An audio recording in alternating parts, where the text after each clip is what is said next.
ছাত্রলীগের সাবেক নেতা এবং কর্মী হিসাবে কথা বলে যাই। আজকে আমি বলে আসছি যে আমার যত তকমা আছে সব তকমা তোমরা নিয়ে যাও। আমার মানবতাবাদী বলতে এখন তোমরা বেঈমান বলো, কোনো অসুবিধা নাই। শেষ বিন্দু পর্যন্ত আমি বঙ্গবন্ধু কন্যা জননেত্রী শেখ হাসিনার সাথে আছি এবং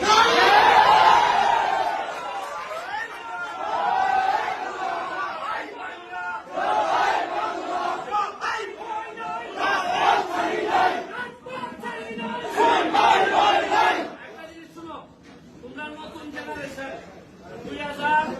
2001-এর পরে আমি জীবন নতুন ভাইদের সাথে রাজু ভাইদের সাথে লিয়াকত ভাইদের সাথে রাজনীতি করার সুযোগ পাইছিলাম। বিরোধী দল আমরা জানি যে কি খারাপ অবস্থায় আমরা রাজনীতি করে এই জায়গা পর্যন্ত আসছি। তোমরা আমাদের উত্তরাধিকার,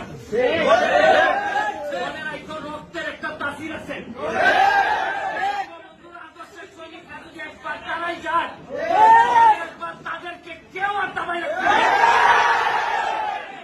আমার ছোট ছাত্রদেরকে এরা মাথা ব্রেন ওয়াশ করছে।